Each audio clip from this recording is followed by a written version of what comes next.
Adam Schefter at ESPN says there's 275,000 people. Well, that was some party in downtown Detroit. 775,000 people shattering the NFL draft attendance record.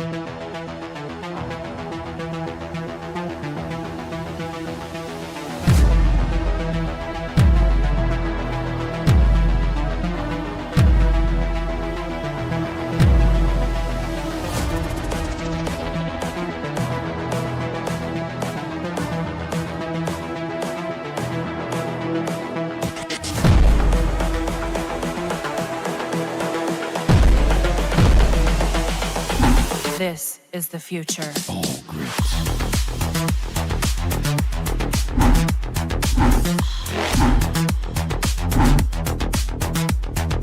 Evolution.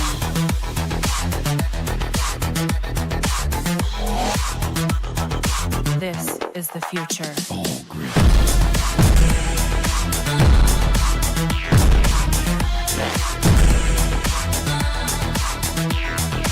Evolution.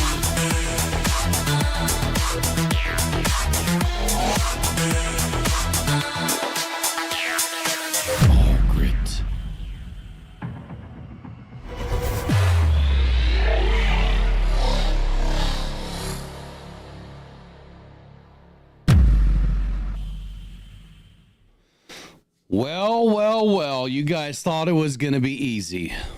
No, it's not going to be easy. As a matter of fact, nothing is easy for Detroit. It never has been.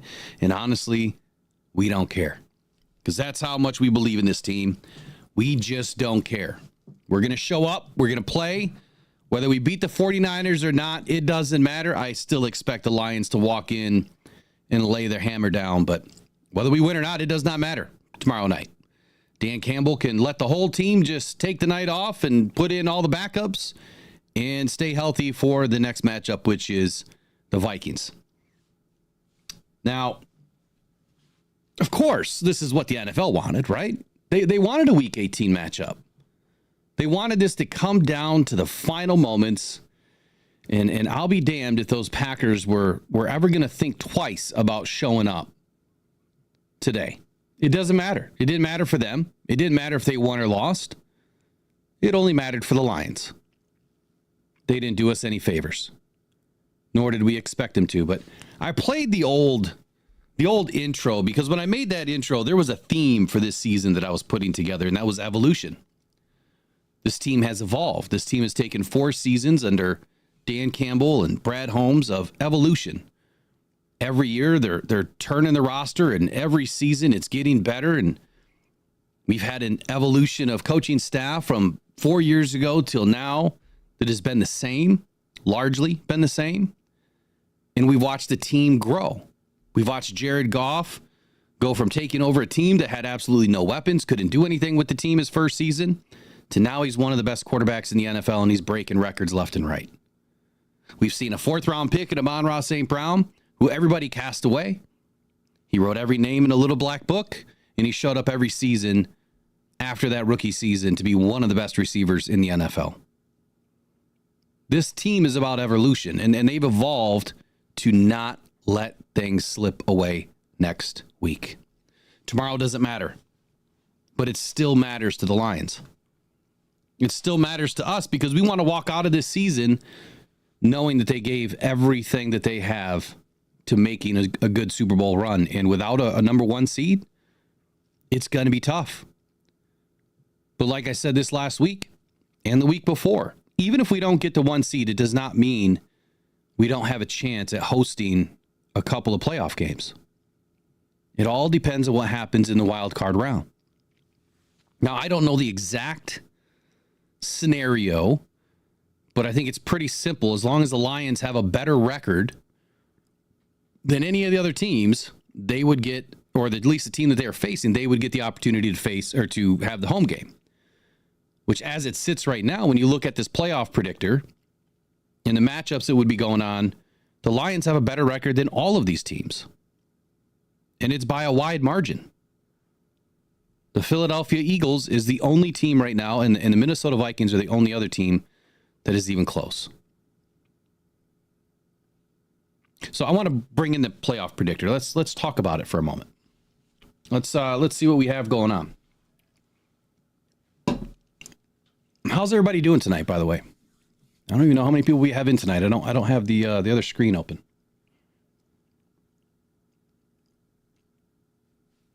Let's see, Richard Blakely says, of course, huge ratings for the last game. Yeah, it's gonna be a crazy big game. I said I wasn't going to any more games this season. That might change. That just might change. By this season, I meant until playoffs, obviously. Says John DeSage, oh yeah, Sunday night for the North, baby. It's not just the North, man. It is for all the marbles. And if you're like me, you play with Steelies. We play to win. Mike P says, good buddy. Thanks for asking. Well, I hope you guys are doing good. Hope you had a great holiday weekend with your family. If you guys had Christmas parties this weekend or celebrating Christmas late, Merry Christmas again to everybody. Hope you guys enjoyed your holiday and stayed safe. Big shout out to Randy, Better the Hunt, who's still recovering from his accident. Hope he recovers soon. Trace, what's happening? I see Trace in here. By the way, Trace, man, I totally screwed up on you. Hold on a second. I totally screwed up. Hold on.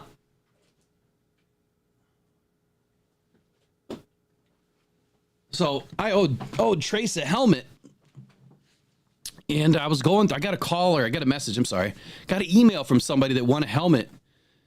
And apparently it got stolen off their porch or something, got delivered. So Trace, I forgot about you. Yours is right here. And Werner U of M Dad, I got him another one too. I'm just going to send it out, do the claim. Those claims never go through. I don't really care. You know, you won something. The Rock Down Cancer raffles, everybody that's won something has received their item. Everyone that's bought something has received their item. There's no gimmicks here. There's no shady business. We do things the right way. We got some big surprises coming up here after the season when we get to do our Rock Down Cancer donations. It's gonna be fun. And June 1st, man, we are so close, but we got a lot of work to do. So anyway, let's get into this. Let's get into the playoff machine. Let me bring it in. Just take a look at what we're up against here. So as it sits right now, here, let me make a couple of changes here. As it sits right now, let me just clear this out. Here's where we're at. Minnesota just won. And that puts... Why does it have Minnesota on top?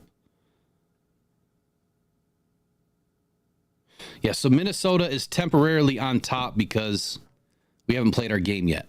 So that's just, it's just a minor blip until tomorrow, right? Until we win tomorrow. But if we don't win tomorrow, they're going to be on top for all of next week, which means we're going to give up the lead for like the first time this season. So right now, the Vikings are enjoying being on top, being the 1 seed. And I hope to goodness we rip it all away come tomorrow. So anyway, just a win tomorrow. Just a win tomorrow for the Lions. Why is this not updating? Here we go. Just a win tomorrow for the Lions will put us back on top at 14-2.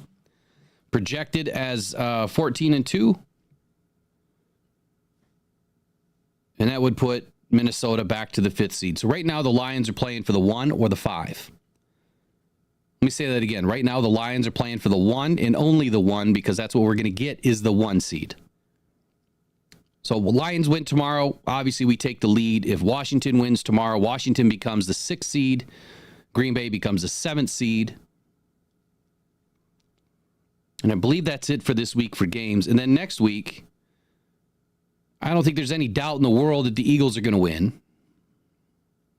I would say that the Commanders are probably going to win as well. I would think that Green Bay is going to beat the Bears. Who knows? Maybe the Bears can pull something crazy out in the last week. But even if they don't, Green Bay is still the 7th seed. So here's where it gets tricky, right? So if the Lions win in week 17, well, obviously a win or a tie in week 18 leaves your Detroit Lions as the NFC North and the number 1 seed in one fell swoop, right? Now let's just say something happens tomorrow and the Lions lose. Well, in week 18, we have no choice. A Vikings win, a tie means that the Minnesota Vikings will become the 1 seed and take the North.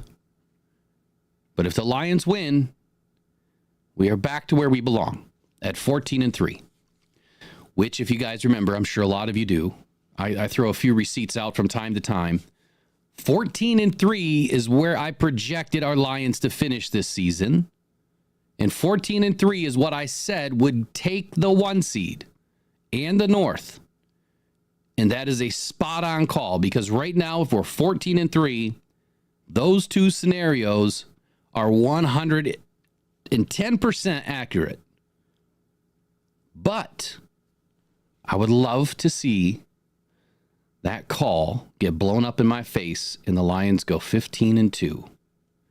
And hope that Eric Rintamaki, the co-host on the morning show, is right, because that would just make us feel a whole lot better about week 18, even though a tie is so unlikely to happen. I don't even know when the last time there's been a tie in the NFL. So to think that a tie is going to happen, not going to happen. Not going to happen. But that's your scenarios. Lions can lose tomorrow. They can. We will relinquish the top spot for a week, but we will be able to regain in week 18 and get back to victory land. And then what happens? So, matter of fact, let's see what happens here. If week 18 we win, we'll say Cardinals win. Who cares? There's nothing else going on in the NFC. That means that the Lions will be the 1. It'll be Green Bay and Philly in the wild card. It'll be Washington and LA in game 2, and Minnesota. Or I'm sorry, that's reverse. It'll be Minnesota and Tampa Bay in game 1. It'll be Washington and LA in game 2. It'll be Philly and Green Bay in game 3. And then the Lions obviously would get the first week bye. Now, I kind of like that matchup. I think that Green Bay could give the Eagles a little bit of a rub. But man, the way that the Eagles have been playing and the run game that they have, I don't know any team right now that could really overpower them other than a Washington Commanders offense right now. Because I think that's what you're going to need. You're not really going to have a defense between Green Bay or Washington that is going to be able to slow down the Eagles. We saw it just last week was it last week, the week before, that Washington came back and won. That doesn't happen with Jalen Hurts in the game. John Desage says, I think we should rest some players tomorrow. Corey Patterson says, I don't know about about better secondary, but man, they play hard. Vincent Bridgeforth says we have to win next Sunday. Mr. Thomas says, Travis, we have a better secondary, and Campbell can cover Hawkinson. I'm not worried. I think we'll be all right. I know we'll be all right. You know, here's the one thing that you guys have to keep in mind. We have one of the deepest secondaries in the league right now, and I firmly believe that. And without Brad Holmes doing what he did this offseason, bringing in two dogs, in Amik Robertson and Carlton Davis III, without bringing those two guys in, we probably are not in this position right now. Carlton played lights out all season. Unfortunately, he won't be with us the rest of the season. Amik Robertson stepped in just fine last week as the outside corner. But we still have Brian Branch. As a matter of fact, Ifeatu Melifonwu, like I said last week, he started his career off as a corner. He can slide in and play corner when needed. Something happens to Terrian, something happens to Amik, or if they just feel like shifting stuff around, they have plenty of options to do that. Now, are we a little light in the pass rush department? We are. Lee McNeil's out, which means now we have to predicate this defense on manufacturing some pressure with the linebackers, which is not a big deal, or the DBs, which is not a big deal either. They can do it. We're going to need to see Zadarius Smith play, lights out over the next couple of weeks, but it can still get done. But being light on a pass rusher in week, 17 of an NFL season, I mean, the Lions, according to some people, have been light all season. How have we manufactured a top 6 defense in the NFL? It's because of the way that they assembled this team and the players that they have. There's so much versatility here. I'm not worried about the defense right now. Our offense just has to cook. Cannot allow this offense to stumble at all.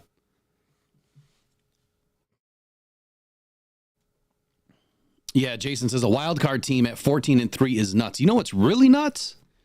It's nuts that we're going to have 3 NFC North teams in the playoffs. And when you think about that for a moment, there's what? 14 teams. And out of 14 teams, 3 of them are from the NFC North. That's 21.4% of the teams in the playoffs this season. Could you imagine? I mean, could you imagine for a second? I don't know if it's ever happened, if all 4 teams have ever been in. I don't even know if it's possible, to be honest with you. But could you imagine if the Bears were actually good this year and they were, somewhere around 9-7, 10-6, somewhere in that range? They could be, even taking a couple of losses from the NFC North. They could absolutely have been there. It'll be interesting to see what happens next year in the NFC North. It is going to be the strongest division, if it's not already, in the NFL. Full State Farm says, go Falcons in case we need to go on the road in the playoffs. I could roll with that. Lone Wolf says, I agree. Offense cannot mess up. Yeah, exactly. Our offense has to be on point. Has to be on point. Now, we'll be good weather from what I'm seeing here. I'm not worried about it. I'm really not. Our offense has been good. I mean, the San Francisco 49ers have a pretty damn good defense. They're a little light defensively. They've taken a few hits.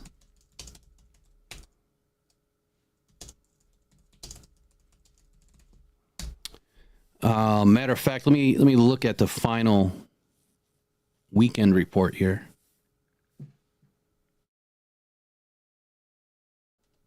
So far they have Aaron Banks, left guard, out. Defensive end, Robert Beal. Offensive lineman, Spencer Burford. And linebacker, Dre Greenlaw, all listed as out. I know they shut a couple of guys down. Their offensive line looks very weak. And I'm very surprised, that Brock Purdy is going to be in this game. I wouldn't put the guy in this game. This is a game that doesn't matter for either team. The Lions only have questionable right now Jalen Reeves-Maybin. They've already ruled out Khalif Raymond and David Montgomery. So it's shaping up to be a game where the Lions should be heavily favored, right? The injury front is in their favor. I mean, roster to roster, the Lions definitely have the better roster heading into this game. The question is Dan Campbell going to rest anybody? Now, you've heard Dan Campbell multiple times this season. He's not resting anybody. He said it last week. I'm going to put all of the flames out right now. Let all the critics say what they're going to say. I'm bringing everything to this game. I haven't seen anything change today. He's still bringing everything. I didn't see a flurry of roster moves. That still doesn't mean that we won't have, some extra backups in, or some last minute scratches, or some guys kind of disappear after the first or second quarter. But then again, that is just not the MO of the Detroit Lions. It's just not. I've got good news on Alex Anzalone. I'll probably share that in the morning. It's good news, though. It is good news. Mr. Thomas says Hutch isn't running on land yet. He's still in the pool. I have zero updates on Hutch. I haven't seen anything recently. The last thing that I knew is, Super Bowl. Like that's the earliest, if at all possible, for him to come back. But then again, like Dan Campbell said, it's not just about being back in the room. He has to practice. He's got to show that he can play. He's got to be able to protect himself, right? Just like David Montgomery. He's got to be able to play at a high level. And in, the playoffs and the Super Bowl especially, you can't have a guy that's going 50%. And for that reason, it's going to be a tough hill for Aiden Hutchinson to get back. Would love to see him back. Absolutely would love to see him back. I worry about him re-injuring himself again, you know? Click the button to zap these ads, he says. All right, we can kill some ads for you guys. I don't know. We get any likes yet? I haven't even looked yet. Everybody smash that like button. We'll turn off ads. How about that? How about that? Ken Crittenden says, I don't want Hutch to come back too soon. Isn't it crazy? Like, you know, the best pass rusher that we have on this squad, I think it's like 50-50 right down the middle. It's like a lot of fans like really want this guy back in the saddle. And then the other half are like, man, can we just wait till next year? Like, I just don't want to see the guy get hurt. And that's kind of where I'm at. But I would love to see him on the sideline for sure soon, especially in the playoffs. There we go. Trace has an update for us. We got 126 watching. We got 27 likes. Let's just hit another 30 likes. We'll get these ads off. If you're new to this channel right now, if you're just getting in, please hit the subscribe button. We are the only channel that will turn off ads just for you because we're not about money here. I'm not a full-time content creator. It's not my job. My job is when I have time this year, I'm making content this year. It's just been one of those years, health-wise, man.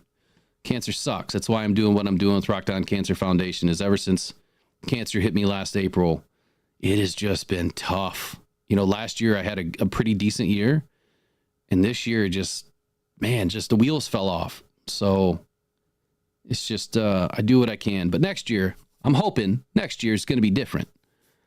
We'll be able to do more content, do some more of the things that we're planning on doing. Especially with turned up tailgates. That's going to be fun. Back to this statement, though. A 14-3 wild card team is nuts. It is nuts. When you look at the other side, you have Pittsburgh at 10-6. You have Houston at 9-7. The Chargers at 10-6. The Ravens at 11-5. Denver at 9-7. And on our side, in the NFC, you have Minnesota at 14-3, Washington at 12-5, Green Bay at 12-5, and the Eagles at 14-3, or the Lions at 14-3 or 15-2. Those are projected. I'm sorry. You've got Detroit at 13-2, Minnesota at 14-2, Green Bay at 11-5, Tampa Bay at 9-7, Los Angeles at 10-6, Washington at 10-5, and Philly at 13-3. Yeah, it's nuts. I think the NFC is definitely the stronger side. And not just by record either.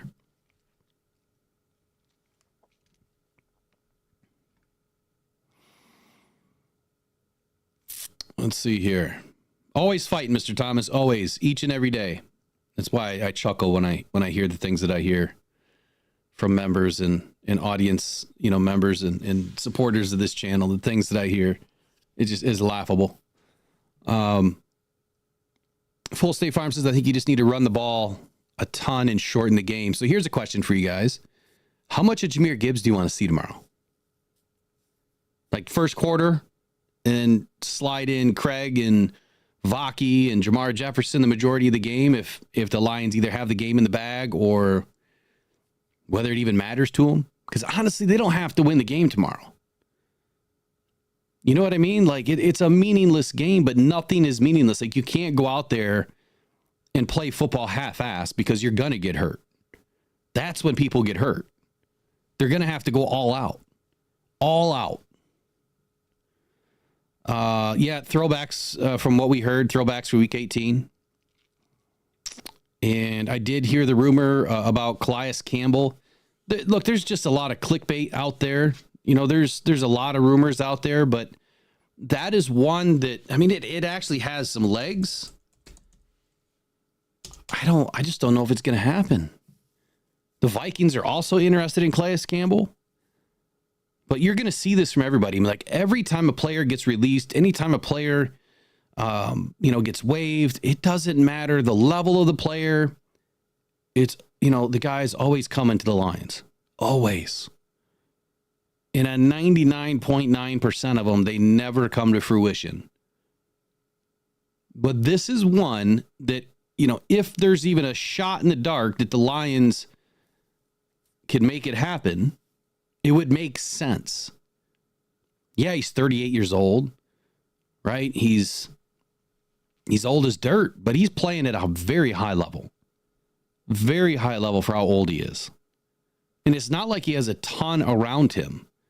So to insert him next to a DJ Reader, and just down the road from Zadarius Smith is that's a match made in heaven. Now, there was a lot of speculation as to who was actually going to chase Calais Campbell.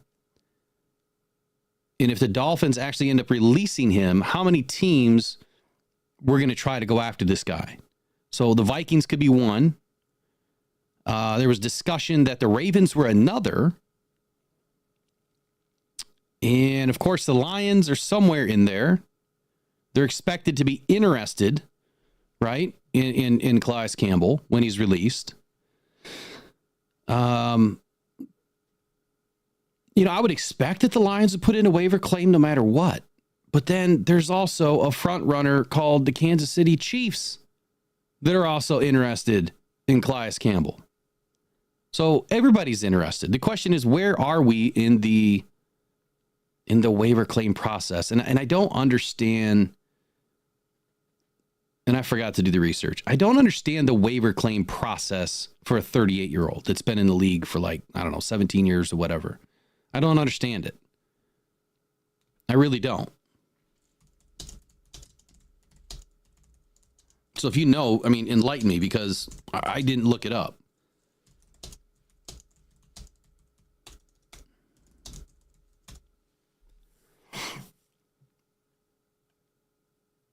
So if a player's released, they're released, right? They're out of their contract. Why would there be a waiver need? I just don't get it.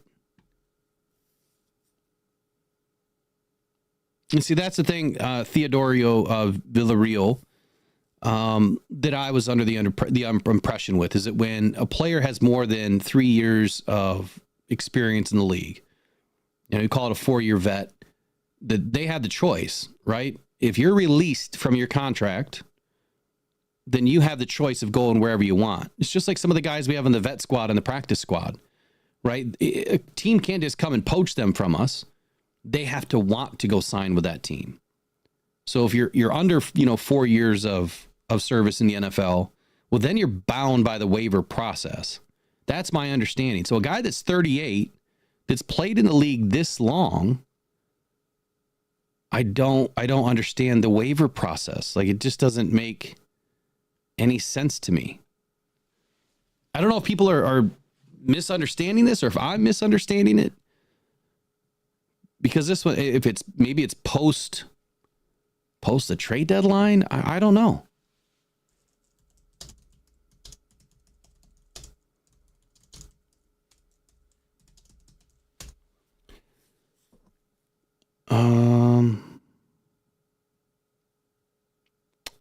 So according to this, it says that the 38-year-old, if he was released, could sign with a contender.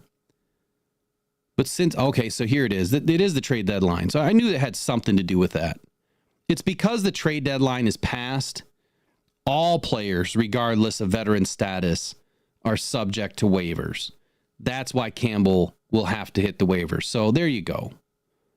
So all I had to do was do that, the other day, and would have made more sense to me. I thought that the trade deadline had something to do with it.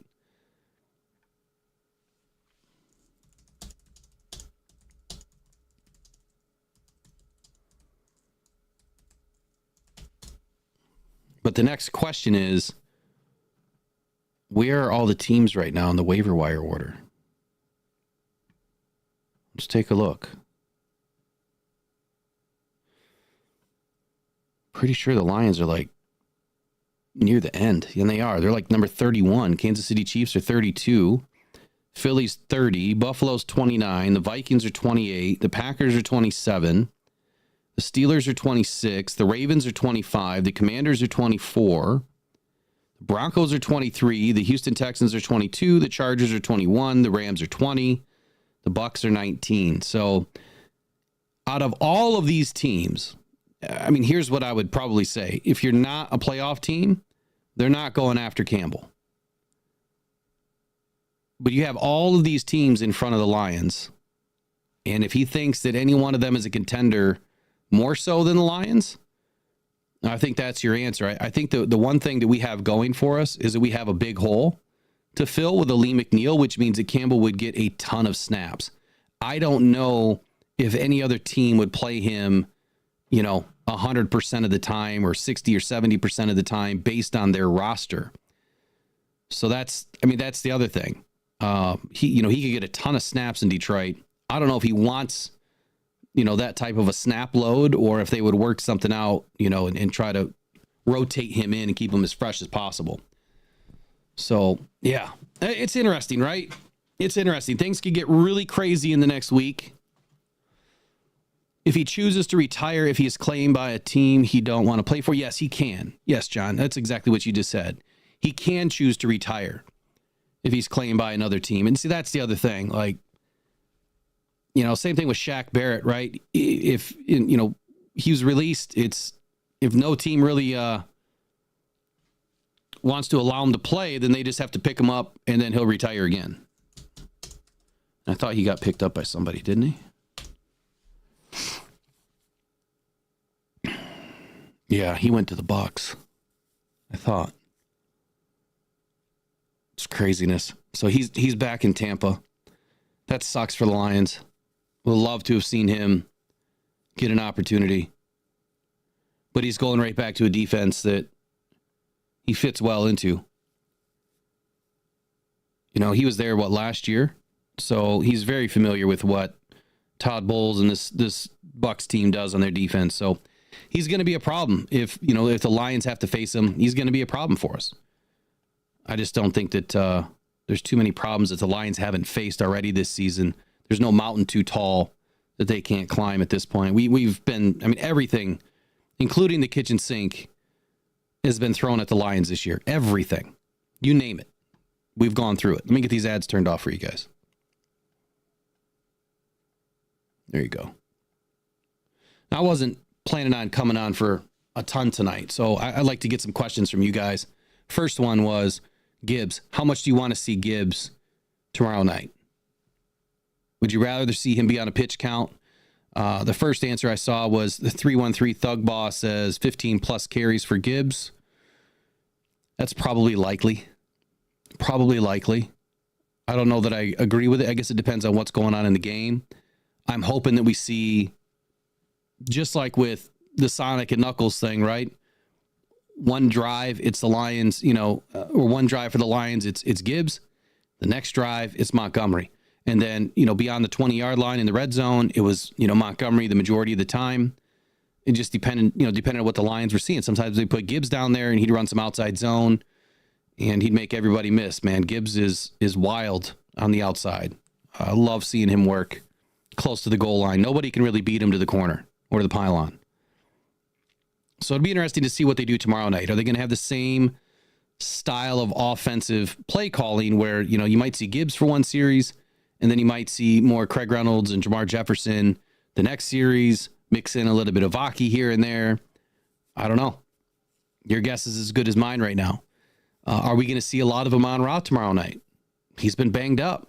He hasn't really been on any injury reports, but he's been banged up, man. He's had the crap kicked out of him. He's gone through sickness. I think that if they can get anybody a rest tomorrow, it would be great to see Amon-Ra get a little bit of a rest. Give Jamo some more opportunity. Not only that, but get Tim Patrick more involved. I think it would be nice to see some of the other receivers get some more action. Get our tight ends involved. Get Brock Wright involved in this game. Get Shane Zielstra up and get him involved in this game. Give everybody an opportunity to go make some plays. Get them used to catching the ball and taking some hits with the ball in their hands because, come next week against Minnesota, it's going to be all hands on deck. And then come the playoffs, you need these guys ready. And there's nothing like some game action. Let's see. Mr. Detroit City says, don't lose momentum. That's a big one. That is a big one. Mr. Thomas says, this is wild. We aren't talking draft picks or needing help to get into the playoffs. We're talking about getting the 1 seed. Man, I love it.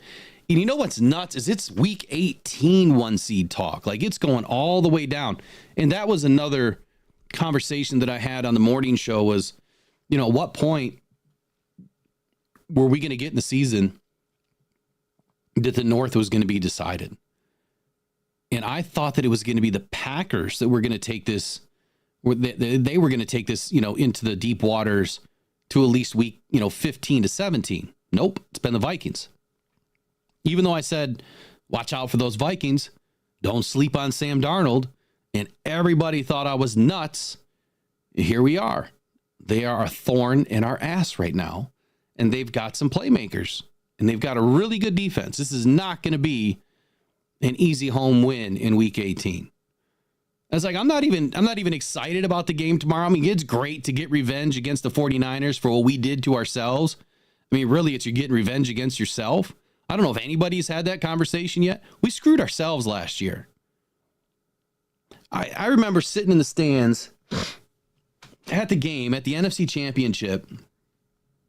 Oh, by the way, I almost got kicked out of the game before it even got started because I had my Rocked On podcast flag and I was putting it over top of the rail, and they didn't like that. They were trying to throw me out, but I told them to read the NFL rules, and so they let me stay. And anyway, I had to pull the flag back, or the banner back. But anyway, I'm sitting there, and it's getting to halftime, and I was like, man, like we got to start looking for Super Bowl tickets. And I'm looking for Super Bowl tickets. I'm looking for places to stay. And then the second half starts, and it's like, what just happened? What just happened? I mean, it was that quick. It had flipped, and you could just feel it.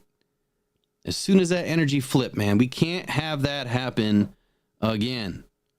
It just can't. So last year was not so much, or this year's not so much about getting revenge against the 49ers. It's, we have to get revenge against ourselves, which means don't let that shit happen again. Don't go into a second half thinking you got the game locked up. You got to keep that foot to the gas all the way. You know, it's a different mentality, and I think that's what you've seen from the Lions this season. That's why we scored a couple of 50 burgers on teams that didn't deserve to play us, because they weren't going to let the foot off the gas. They were going to keep scoring. They were going to keep doing whatever they have to do, and I think that's, part of the fandom here, that like part of our feelings when we get towards some of these, games that are blowouts, we're like, oh my God, take these players out and take those players out. Like, what are we doing, Dan? Well, you got to realize what Dan just did last year. They took the foot off the gas for whatever reason, and we blew an opportunity at a Super Bowl. So this year, you're never going to see that again. Very few and far between do we see guys resting at any point in time in the fourth quarter. And I can appreciate Dan for that. But at the same time, it's like we're all biting our fingernails, clenching our fists. We're white-knuckled going into the fourth quarter like, please, just no more injuries, please. And, thankfully, the last couple of weeks have been pretty good. So, I guess that it's a good feeling when you can get out of a game not injured. Like, I didn't expect to have to pray for that, but this has been a season where it's like, man, can we just be healthy for once? Can we be ready to rock and roll next week? This season is like another one of those seasons where it is almost you're too high.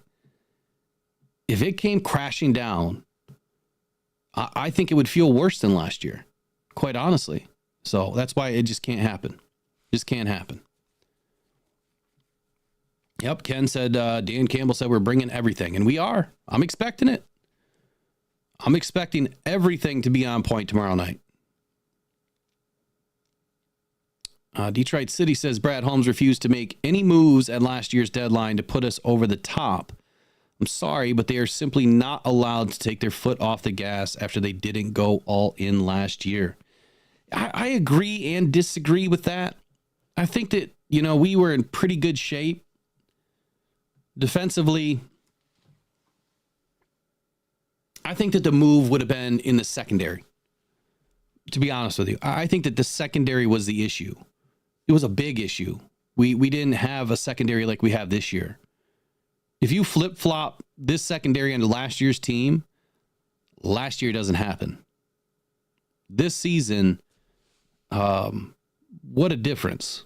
right? Actually having a secondary with interior pass rush, it's been a huge difference. It's exactly what Aaron Glenn has been trying to get to, and he finally got it this year. And then it's been every couple of weeks, you've got to get new players involved, and that really hurts.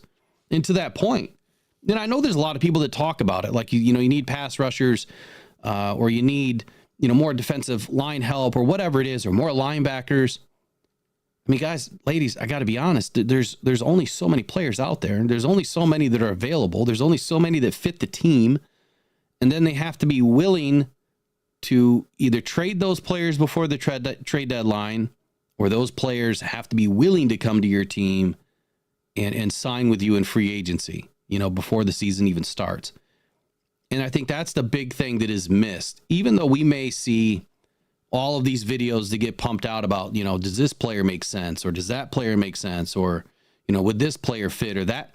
Just because we're putting out videos like that, or other people are putting out, doesn't mean there's an actual opportunity there, right? There still has to be an opportunity for Brad Holmes to be able to pick up the phone and say, hey, Jimbo, I really would like that outside linebacker of yours. What do you think? And he's going to be like, dude, that player's not for sale. Like, come on. I'm not trading that guy. They got to be available. I mean, Brad works his magic, but they've got to be available. And then at what point last season?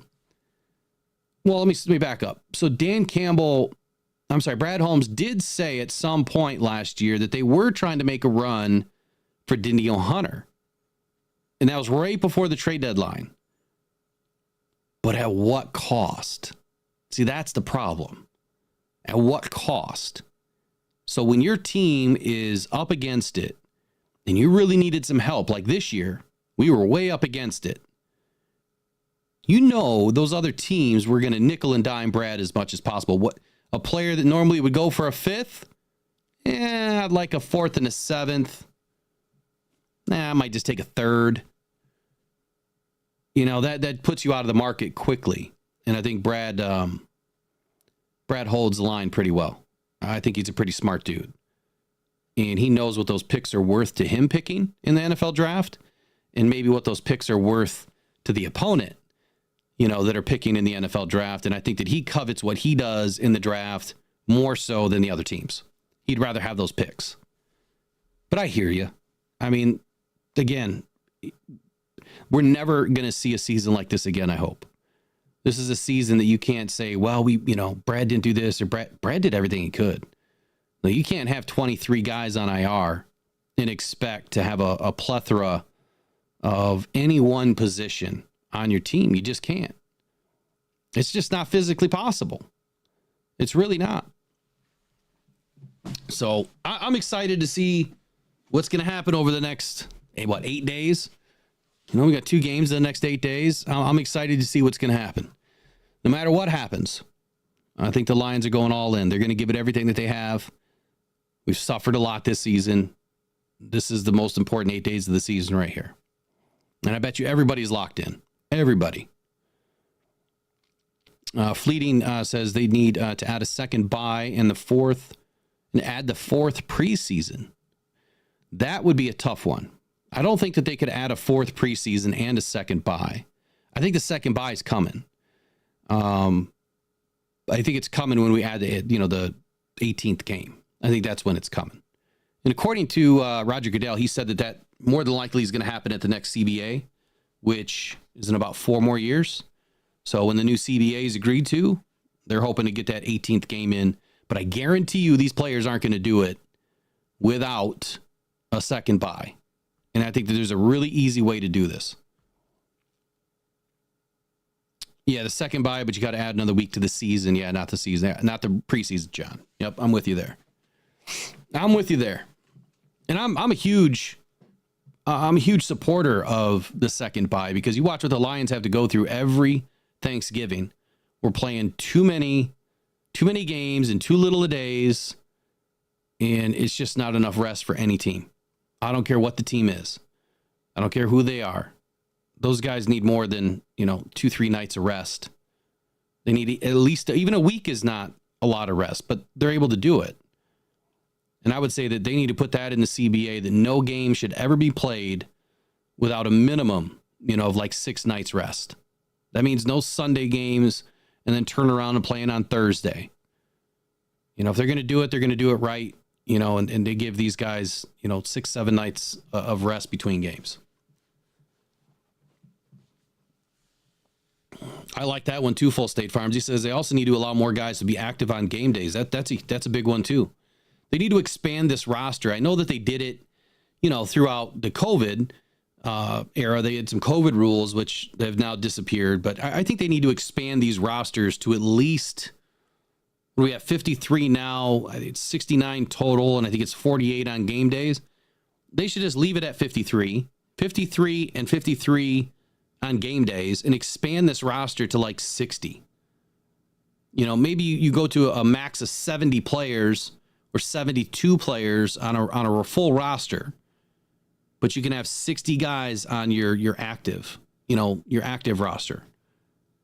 Maybe that's too much. Maybe 58. All I know is just a couple of more guys makes a huge difference. Huge difference. And it's not going to break the bottom line of the NFL. You're talking 32 teams. If you go 2-3 extra guys, you're talking less than 100 guys, 100 players that are making $1 million a year, $100 million plus their benefits. Come on, $100 million. They just paid every team $14 billion of profit last season. $14 billion. I think they can spare $100 million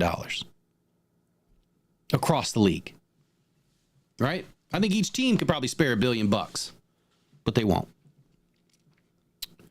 Yeah, you'd have to increase the cap. You'd have to do it all. And that might even help, the quarterback salary cap that they're trying to do something with too, by expanding their roster. A lot of guys wearing the Halo cap today. I didn't see that. I didn't watch a lot of football today, I got to be honest. I watched this last game, though. I watched the Vikings in the Packers. Couldn't miss that. I just saw another question in here. Lions are a great road team. Something to remember from Better the Hunt. We've been great on the road all season. I just don't want to see us on the road in the playoffs. I really don't. I think there's a big difference. Like if you had a full defense right now, if we had our full defense, if we had everybody healthy, I wouldn't be afraid to go in anywhere. But the fact that we are not as healthy, I think that it is easier for the defense to have trouble away. I think the offense can continue to roll because they've practiced the silent count week in and week out. I think that's a non-issue. But I think the defense has more issues on the road.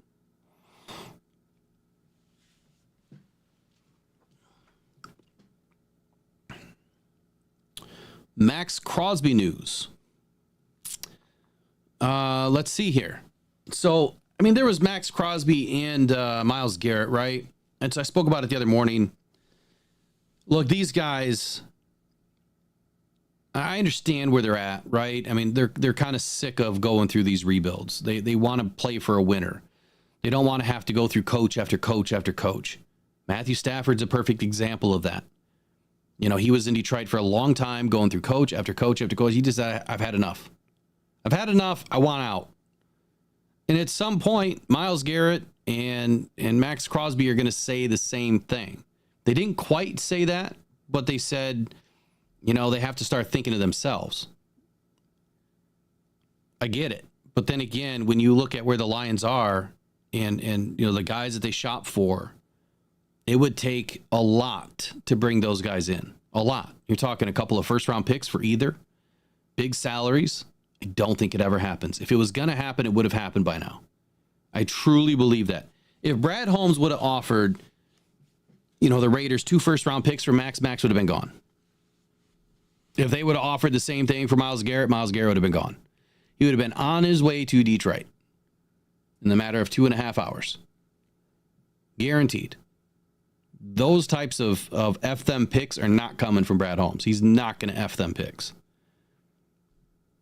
To put it plainly, I think that Brad Holmes is going to grab another defensive end this year, this draft, depending on what he does with the picks that he's been able to save, and also depending on what happens with Aaron Glenn. If Aaron Glenn moves on to a head coaching position, that's a couple of third-round picks.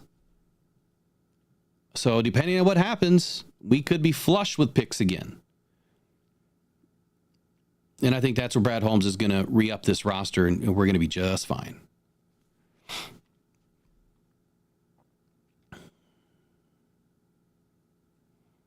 Yeah, Miles pushing 30 million. Yeah, it's not worth it. It's not. It is not worth it. Nick P says pressure up the middle next week is going to be key. Minnesota's interior O-line is a weakness. They played well in the first half today.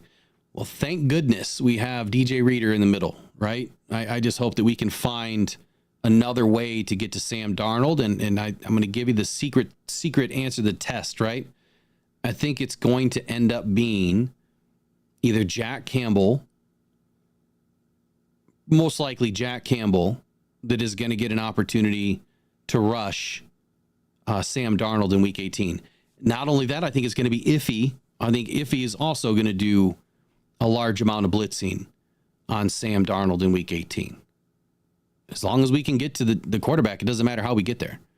As long as Sam can't get the ball off, quicker than we can get there, then I think that, that's the smartest way to get after Sam Darnold. Still through the middle, right? You still want to punch the middle.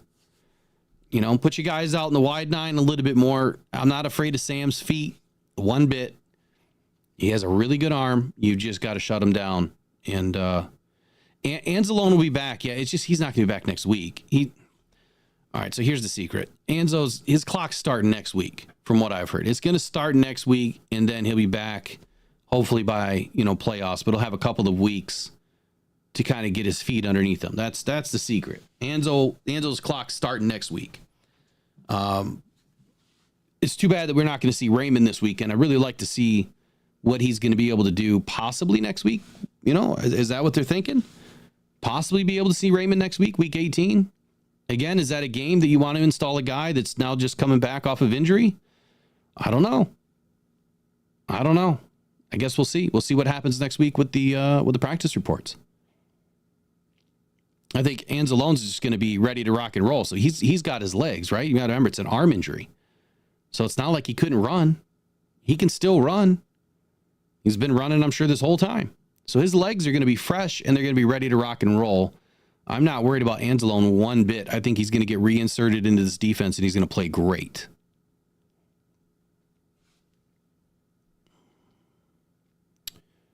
Let's see. Richard Blakely said the Packers were not rushing or blitzing at all.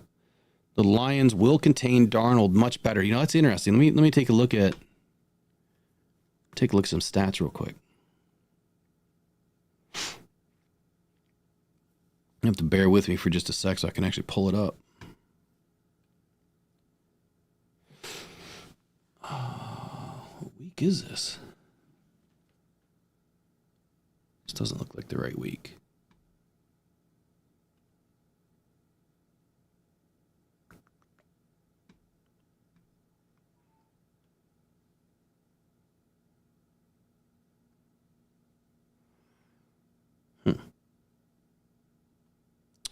Well, I don't know why I don't see the Green Bay game.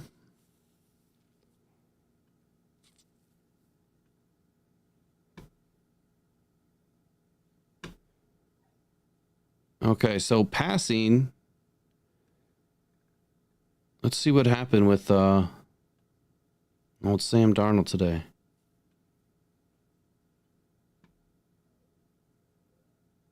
Of course it's not listed. No stats yet. We'll talk about it in the morning. When we get back to the Rise and Grind morning show. Obviously, Eric's off tomorrow because he's in San Francisco. Gonna go watch the game. It'll be me in the morning. Riley might join tomorrow morning. We'll see if Riley's going to be around. I know he's got some new equipment he wants to show off. He's dialing it in. So, all right, we'll get back to this in the morning. I'll get all the Vikings information tomorrow. We'll have a conversation about that and how the Lions hopefully should be able to get after Sam Darnold a little bit more in Week 18. I just got to get the stats just have to populate. They're not ready yet. So once they populate, we'll be able to talk about it. But anyway, thanks for joining me on tonight's little short outburst of the Detroit Lions must win in Week 18. Forget about a tie. It ain't happening. The Lions have to win in Week 18. This is a must-win game. I'm excited about it, but man, I don't like Cardiac Cats games. I really don't. I don't like all the anxiety that comes with it. But that's what we're in now. It's going to be a week of anxiety leading up to the game. So we'll see you guys tomorrow. And I'll get back to doing some more night shows. It's just been an off year for me. It really has. Health has to come first. So health has to come first. Mornings, hey, at least I'm sticking out the mornings, but even some of those are really tough. Anyway, you guys are great. Appreciate you guys for joining Rock Down Detroit Lions. If you haven't subscribed yet, please do that. We've got just a few hundred more subscribers to get till our next mini helmet giveaway. And I still have 20 mini helmets. I bought, a couple $1,000s worth of mini helmets to give away this year. That's where all the money comes into this channel, goes right back out to you guys. So we still have a lot to give away, man. So pound the likes, pound the subscribes, keep sharing it with a friend. And just in a few more subscribers, we'll be giving away another mini helmet. You just got to be live when I go live to have an opportunity to win it. So we'll catch you guys tomorrow morning in the Rise of Grind morning show right here at 8 a.m. Take care. Go and probably go Detroit Lions. We'll see you in the next one.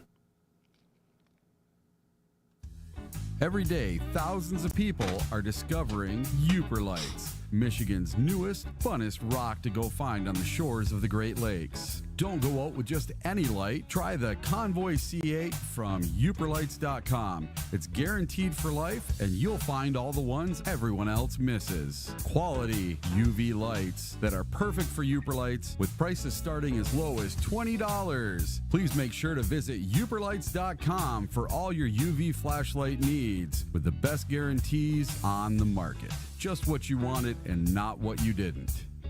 The best quality, the best guarantees, and the best UV flashlights from uperlights.com.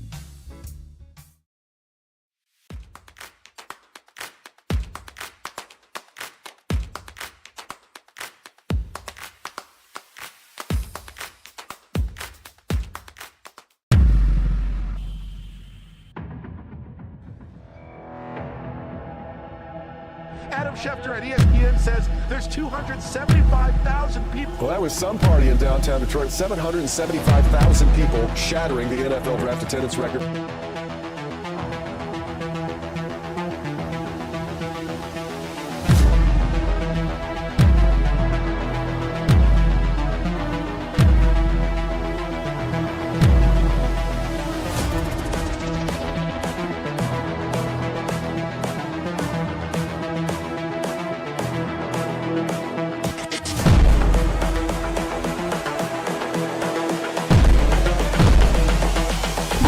This is the future.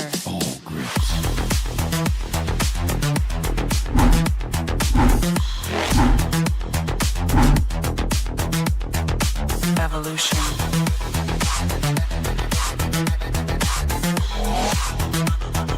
This is the future.